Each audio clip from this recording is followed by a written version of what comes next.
Hello, I am Ruby Northcutt. And I'm Karen Wilson, and this is the Up Beat. During the show, we will be talking with individuals from within our own community and beyond. We'll discuss topics and issues that are relevant to our guest and the multifaceted roles they take on in society. This is the Up Beat.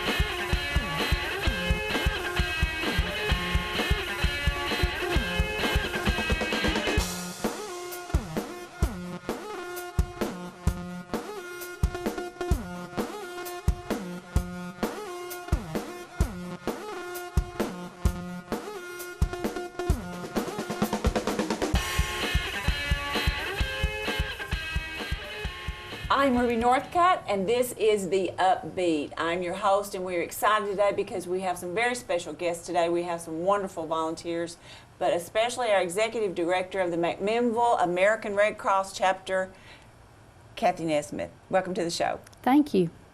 Kathy, I know you, and I know how hard you work, but tell us a little bit about yourself. Well, I was born and raised here in McMinnville, and probably will be here for the rest of my life. I was raised in the Lucky community. I'm married to David Nesmith, and he's retired from Bridgestone. I understand y'all getting ready to travel a little bit with his retirement? Yes.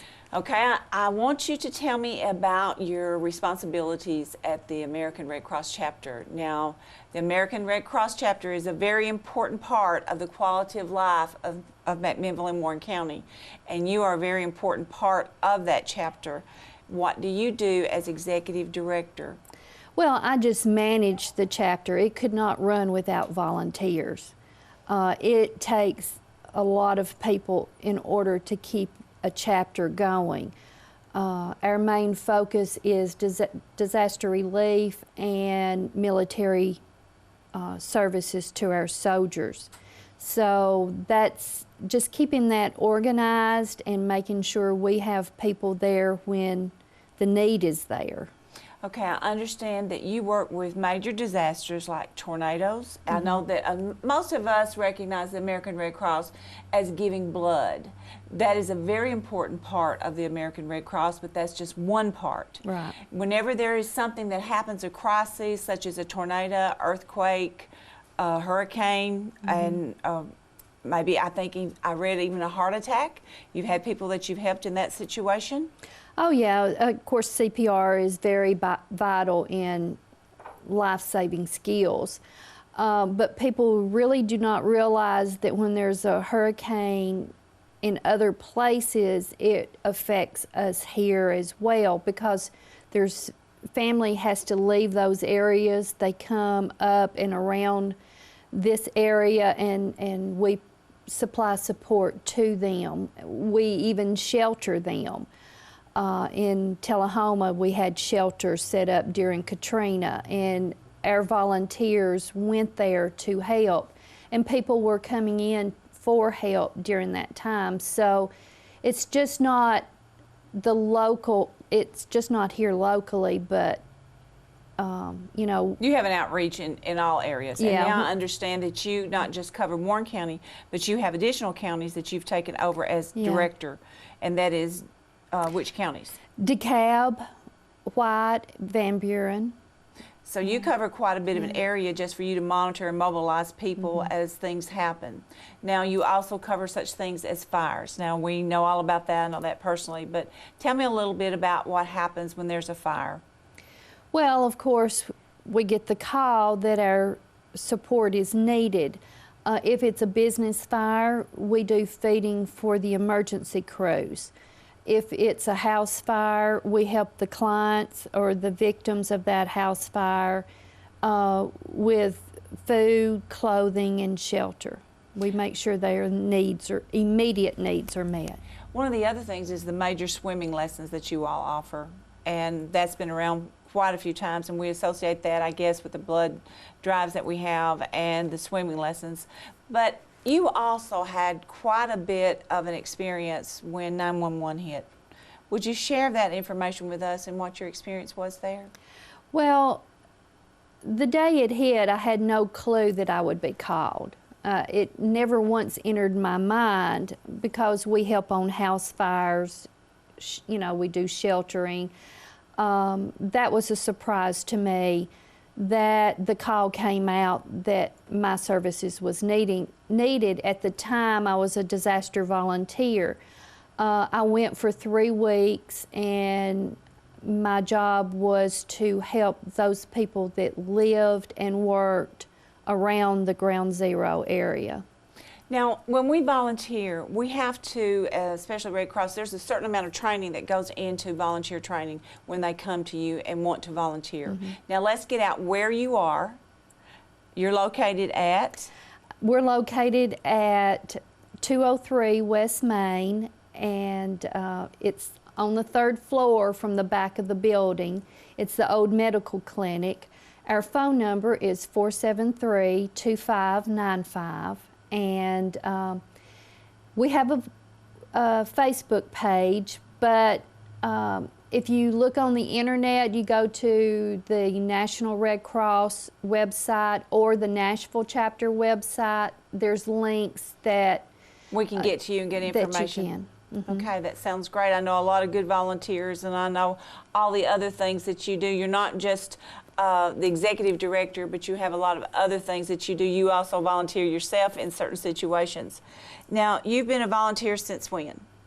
Since 1989. And you became executive director in what year, 2004? 4. And you have expanded your duties from there to cover 4 counties now. That's quite a bit of responsibility. But I want to say thank you on behalf of myself and a lot of other people who have benefited from the Red Cross. And if you have extra time and you want to volunteer, the American Red Cross chapter, Warren County chapter, is a great place to be.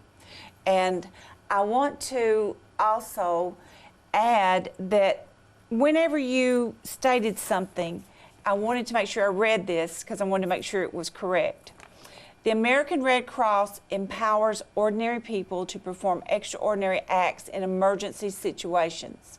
We train, we mobilize, we connect donors and volunteers to those in urgent need of a helping hand. Whether it is a hurricane, tornado, or a heart attack, a call for blood, or a call for help, the American Red Cross is there. And it says later on, together we can transform a life in crisis to a life of hope. And I think that's one of the things that the American Red Cross stands for, is hope, and especially when there is a need. Now, when we come back, we're going to be talking to some of the other volunteers that have graciously come to the Upbeat, and we'll be right back after this message. Thank you, Kathy, for being here. Oh, thank you.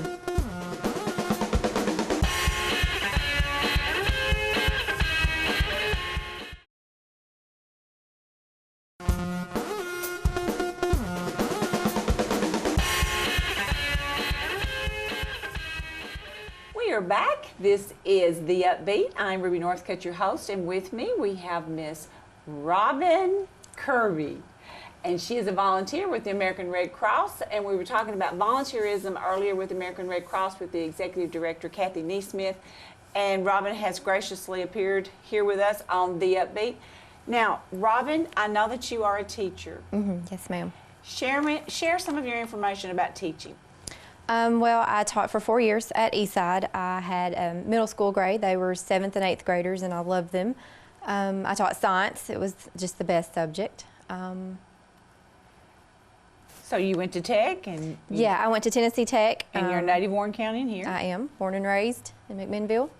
And you have also, how many children? I have 1 little girl. She's 3. So you're quite a busy young woman. Yeah, she keeps us busy for sure. Now, you volunteer for the American Red Cross. What, I guess, impetus was there for you to volunteer for the Red Cross? Well, it started with swimming lessons. I took swimming lessons as a kid. My parents did when they moved to this town, so they had great respect for the program. And my brother started teaching when he turned 16, so I would stay and help him Then I became an instructor, and then I met Miss Kathy, and she turned me on to Masters of Disaster. So, and that's the one thing that we want to talk with you about today. The program of Masters of Disaster deals with exactly what it says, disasters. But there's 4 things that we must remember when we get ready to be a master of disaster. And what is that, Robyn? Well, you want to first start to prevent the disaster in the first place. Learn to prepare for it in case it does happen, how to respond when you're in the middle of a disaster, and then how to recover afterward. Okay. And how do we go about that? Now, there's this process from which you teach children to prepare for a disaster. And once you prepare for that, what do you tell them to do? Well, Masters of Disaster is an entire curriculum. It's for students K through 8, and it's broken down into different grade levels. Within each grade level, it's broken into even further subjects, from hurricanes, tornadoes, floods, general preparedness just for your home. And then from each of those categories, teachers or church members or Cub Scout leaders, it's for anyone. They can choose their lesson within that category to pinpoint the area that they want to teach their kids about. So you can start with the weather, how Absolutely. to prepare for if you see something that you think, or if there's a storm coming and the TV announces that there's a storm coming, you automatically start looking to prepare. So give me an example of what someone should do to prepare. Well, you want to start your preparation kit. We have a great activity within the lessons about preparing a kit in your home, having a kit in your car, what materials you need to put in there, and opening the communication with your family. And we send things home with the kids to talk about with their parents or their guardian to talk about what they need to have on hand in case there is a disaster. Okay, for example, what we put in a kit to be prepared? First of all, food and water, and then it can vary from there. Dust masks, blankets, first aid supplies, of course. I was telling a class the other day, if you don't know first aid, if you don't know your CPR or first aid, you can have a book in there or print something off the internet about what to do if you have a cut or scrape or somebody breaks a leg. So have that information in there so you can look it up if you're not sure. Okay. Now let's say, for instance, if we had someone that we think needs help drowning, we would have something in our kit to make for sure if there's a home pool or something like that? Sure, and that might not be something necessarily in your kit. I like to have a backpack. It's easy to move if you have to be mobile quickly, but it's also having preparations around the house. So if you've got a pool area, it's talking about what you need to have near your pool, the life-saving apparatus that you might have. If you have a buoyancy device, you can throw them, or if you have a gas grill, maybe you have a fire extinguisher beside it. So it's looking at areas like a pool and thinking about, well, what could go wrong in this area, and then how can I be prepared if this does happen? What do I need to have near? Now, when the children come back home and they have all this information, it's important that they sit down with their parents or, like you said, their guardian, and they look at this information and they implement a plan. Now, when they implement this plan, it needs to be a family gathering, a group where they discuss everything. Is that correct? Absolutely. We've got checklists you can get. You can print many things online, and there's like a shopping list. You don't have to get everything at once, just buy a few things at a time. And it's also about using what you have in your home that could be for more than one purpose, so you don't have to spend a lot of money. For example, give me an example. You could have a tarp, and it could count for your shelter. It could possibly keep the rain off if you need to be warm, or any apparatus that you have That's in your home. something I wouldn't have thought about. Sure, yeah, and using it in more than one way. Well, I have a question for you now. You are a very busy woman. You teach, you have a family, you do this. Now, you have to be certified in this particular area. Do you have to be certified? For Masters of Disaster? No, I'm just, I'm a teacher who's resigned, so I'm staying home, stay-at-home mom, and I don't think you would need to be certified. We've got some training that you can go through if you want to. So the curriculum is what I was going for. Right, to go into the schools and help, sure, yeah. And your specific purpose, was there anything exactly that made you want to become a volunteer? Maybe not necessarily to be a volunteer. I've just always liked to really help. It started in middle school. I was in student council and Key Club, so I've always been a service member. Oriented person. Yeah, so that's always been interesting for me. If someone needed help other than a master disaster, a child, where would they need to come to if they needed information?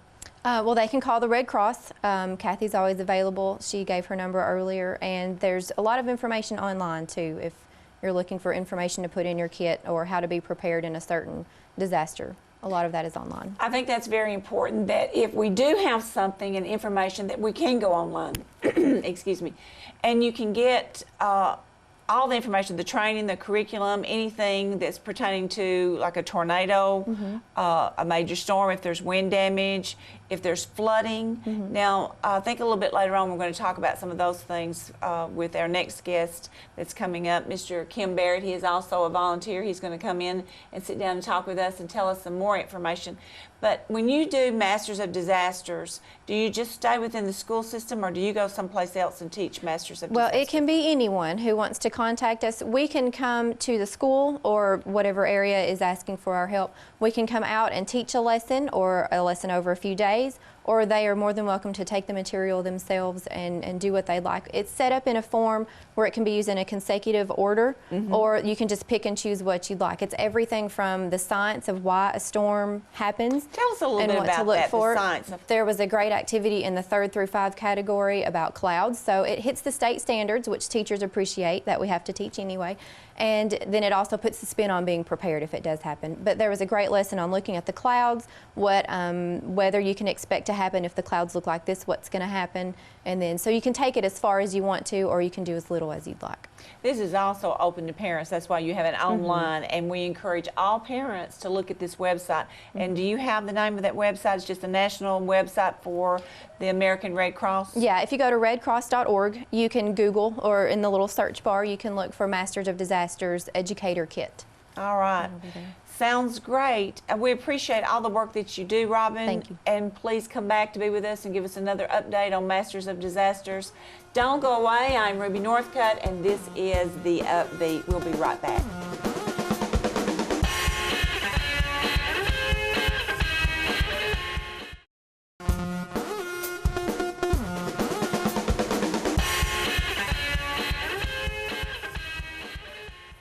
Welcome back to the Upbeat. We have been talking to the American Red Cross, and we have another volunteer with us, Mr. Kim Barrett. Welcome to the show, Kim. Thank you. First of all, let me thank you for your service to the American Red Cross. The American Red Cross is a great volunteer organization. Tell me how you became involved with the local chapter of Warren County American Red Cross. We built a home in McMinnville several years ago. I've retired from a printing business in the Nashville area. Been looking for an opportunity to be of service to a local community.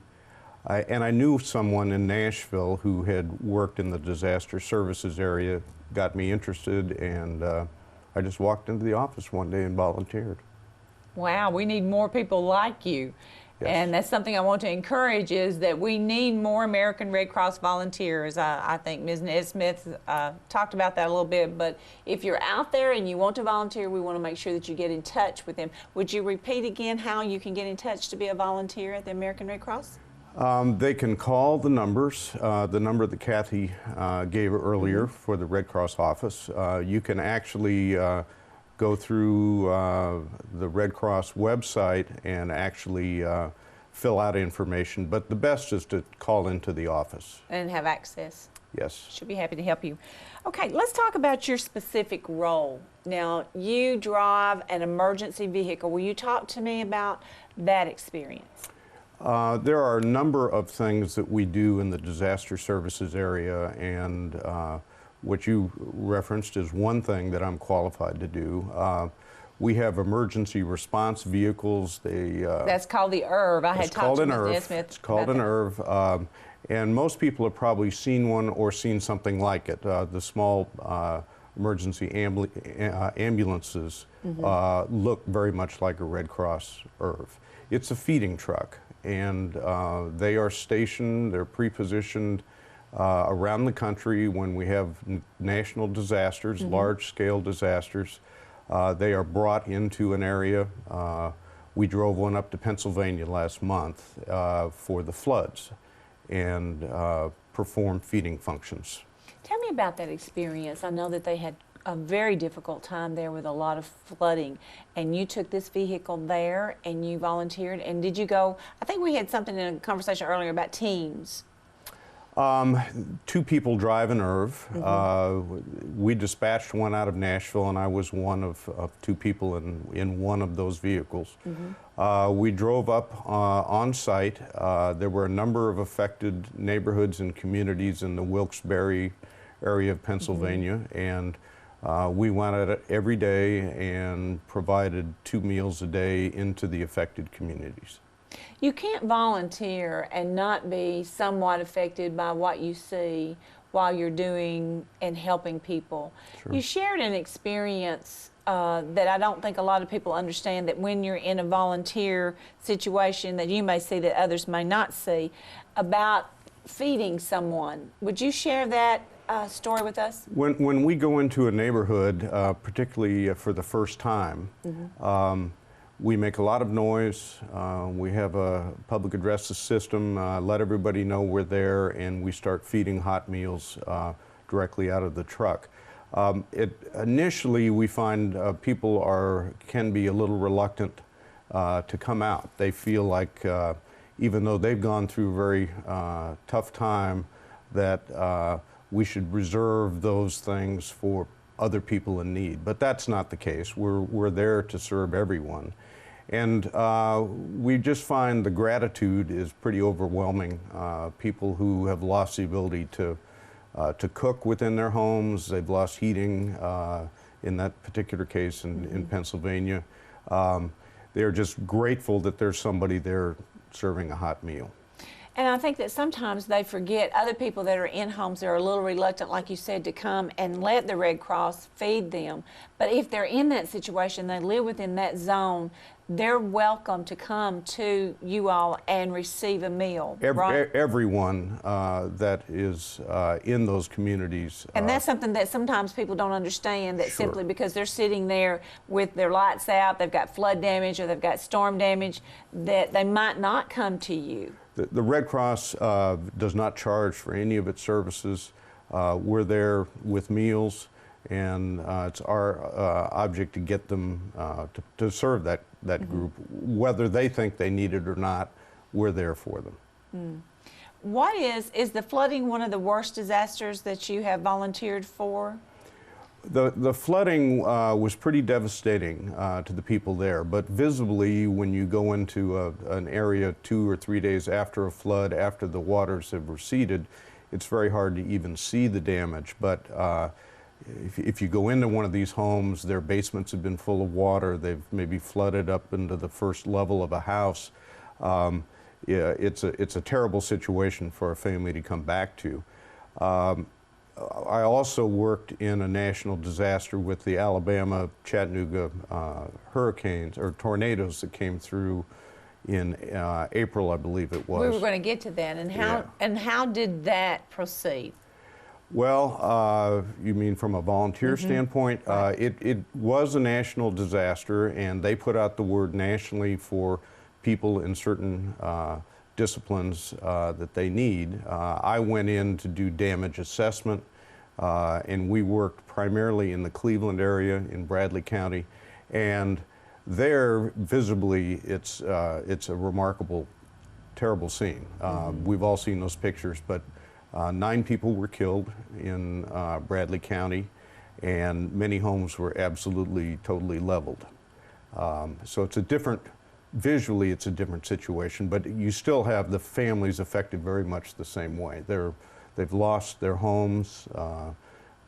They just don't, most of those folks didn't have insurance. You know, So it's pretty devastating, it's and a meal devastating. sometimes when you're not able to do other things, it's good to know that there's nourishment there and someone can come and you can help them. Right, and Red Cross operates shelters in that case and provide mobile feeding as well. Was there ever really just one thing that was in your heart or your mind that made you want to become an American Red Cross volunteer? Well, I don't think anything in my personal experience, but as I said, I had a good friend in the Nashville area who was part of a local disaster action team. You spoke with Kathy a little bit Right. about that. We respond to individual fires that occur. That's the primary disaster that affects a single family in this area. And that person was involved in a team in the Nashville area, and we do the very same thing here. So that's, I felt like I wanted to be out in the community doing something rather than trying to direct an operation from an office. Well, we really want to thank you for being on the Up Beat today. We want to thank you for the service to the American you're Red quite Cross. We want to encourage anyone who wants to volunteer for the American Red Cross, please call Ms. Nesmith or stop by her office. And we thank you for being with the Up Beat. We hope you have a good day.